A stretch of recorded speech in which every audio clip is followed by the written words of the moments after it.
Cuidados paliativos. La muerte es un fenómeno natural que ha ido cambiando a lo largo de la historia según las actitudes que se han ido tomando ante ella. Ha ido de una forma más natural a la pérdida de la individualidad, a la pérdida de otra persona y a ver la muerte como un tabú. En la antigüedad y la Edad Media, la actitud que se tomaba era una muerte domesticada, es decir, que era familiar, natural, lenta, había una serie de rituales, el protagonismo se centraba en el enfermo.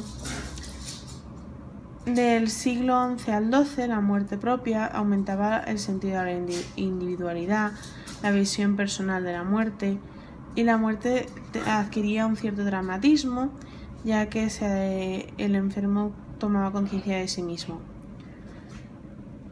Más adelante se percibe la actitud de la muerte ajena, que es la ausencia del otro. Se exageran las manifestaciones del duelo y se desarrollan los cementerios, y la muerte sigue siendo dramática y tiene un carácter atractivo, ya que se ve desde un punto de vista mitológico, con lo de Eros y Thanatos y la muerte romántica.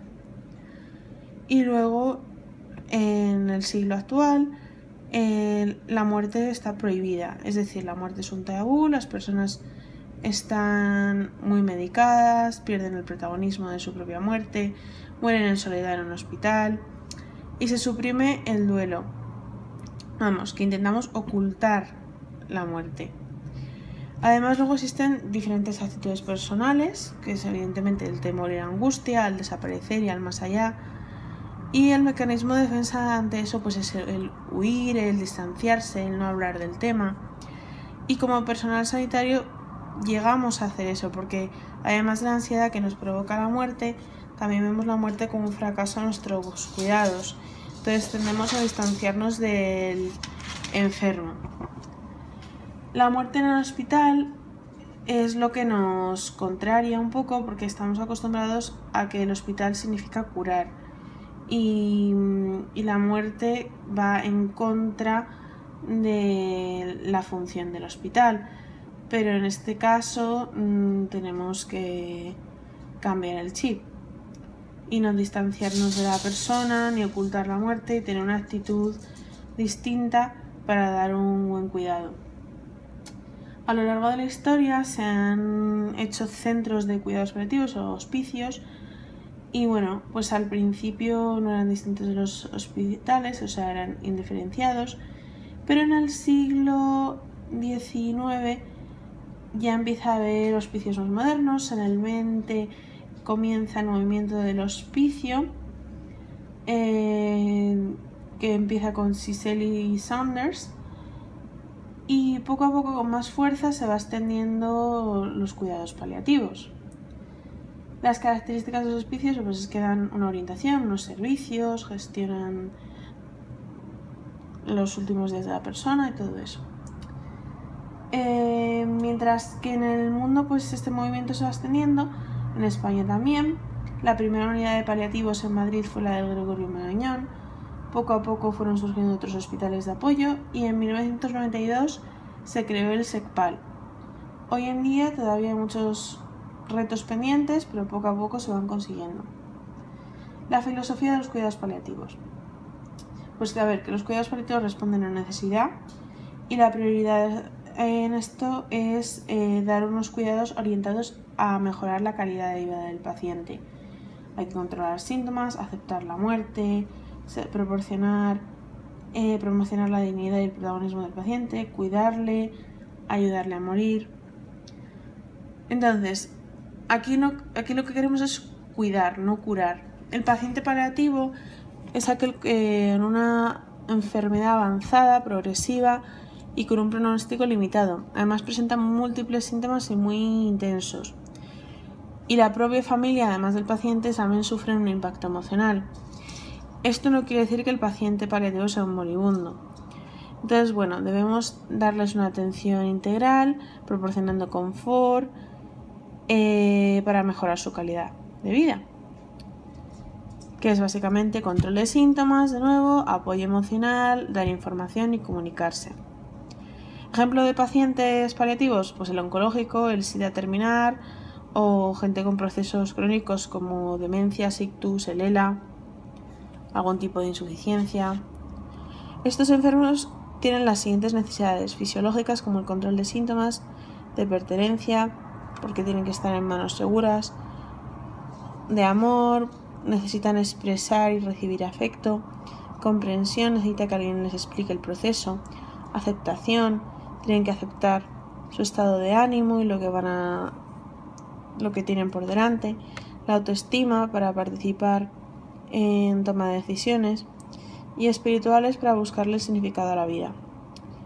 Muchos de los temores que se encuentran son el temor a lo desconocido, al dolor, a la pérdida del control, al dejar a un familiar, la soledad, el depender, el miedo a la muerte en sí. Pero bueno, siempre hay que recordar que estos pacientes siguen siendo seres humanos, necesitan una atención personalizada, necesitan participar en las decisiones de su vida, hay que darles métodos para combatir el dolor, necesitan recibir información, deben ser tratados por profesionales y cuando llegue el momento deben morir con dignidad. Esto levanta una pregunta de cuál es el mejor lugar para tratar al enfermo paliativo. Y bueno, pues depende de la complejidad del enfermo, de la elección del paciente y la familia, de la disponibilidad de la familia para ayudar y bueno, también otra opción es la atención a domicilio.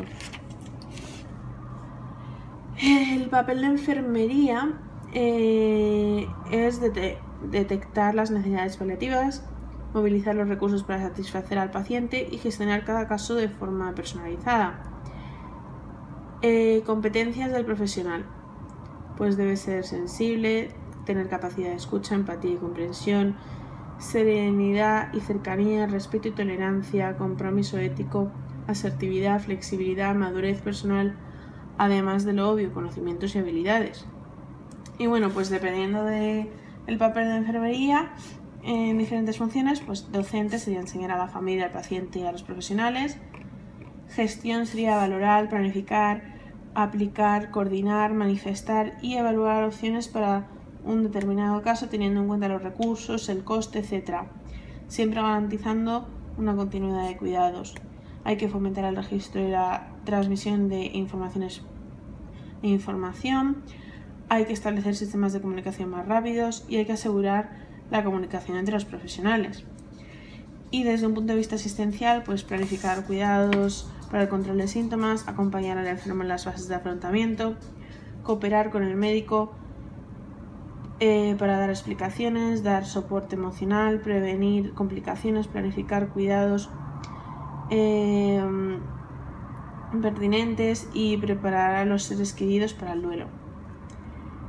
El proceso de atención pues empieza con la valoración enfermera, que debemos recoger todas las necesidades del paciente, incluir todos los datos que conozcamos y bueno, hay que tener en cuenta la valoración multidimensional, que es un abordaje integral donde se toman en cuenta los síntomas multifactoriales como el dolor, la anorexia, el insomnio, la disnea, la agitación. Y bueno, el plan de cuidados pues debe estar dirigido tanto al paciente como a su entorno. Debemos respetar sus opiniones y adaptarnos a ellas y debemos preguntarle dónde preferiría fallecer. Luego, uno de los síntomas más importantes es el dolor. El dolor es una experiencia sensitiva y emocional desagradable que se suele asociar con una lesión, pero también está influenciado con la historia individual de la persona y sus experiencias. El abordaje al dolor siempre debe ser integral. Hay diferentes tipos de dolor. Está el nocivo, que puede ser somático, que es sordo, continuo y localizado, como las metástasis óseas, o nociceptivo visceral, que es continuo y se siente una presión, como en patologías intestinales. Neurohepático, que afecta al sistema nervioso central y al periférico, se siente quemazón, como en la compresión medular. Y bueno, luego el mixto. Para valorar la intensidad del dolor existen una serie de escalas que pueden ser verbales o visuales y bueno, la valoración multidimensional del dolor, pues hay que ver las necesidades emocionales, si la persona tiene depresión, culpa, sociales y familiares, pérdida de un familiar, etcétera, espirituales, si tiene desesperanza, y también saber el grado de información sobre su estado. Y bueno, todo esto lo que quiere decir que el dolor no siempre es algo que tenga relación con una lesión. Puede ser que sea otro tipo de dolor, puede ser un dolor emocional y hay que tratarlo de otra forma. Y con esto pasamos a la gestión del dolor. Que bueno, que hay que saber que los analgésicos sirven para controlar el dolor, pero hay que tener mucho cuidado con ellos, hay que hacer una evaluación correcta, hay que dar una dosis correcta y controlar las cantidades, no se pueden dar así a demanda, la vía oral es la preferible, hay que hacer un seguimiento continuo, hay que tratar de forma precoz los efectos secundarios, usar medicación coayudante si es necesaria, tratar el insomnio. Cuando el enfermo diga que le duele, es que le duele y hay que ayudarle, así que nunca hay que dar un placebo ni nada de eso. Y bueno, hay que ver qué analgésico hay que usar dependiendo de las necesidades del paciente y del tipo de dolor. Dentro de esto existe una escala analgésica que, bueno, además de tener los fármacos coayudantes, están los no opioides, los opioides débiles y los opioides potentes, que a continuación voy a explicar. Bueno, pues saber que los coayudantes pueden ser antidepresivos, anticonvulsivantes, benzodiazepinas, neurolípticos y corticoides.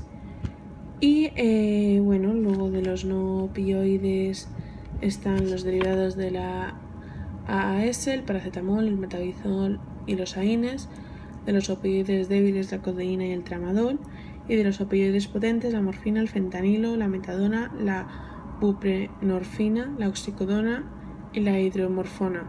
Que hay que saber cosas de todos estos fármacos para saber qué hay que poner en cada situación.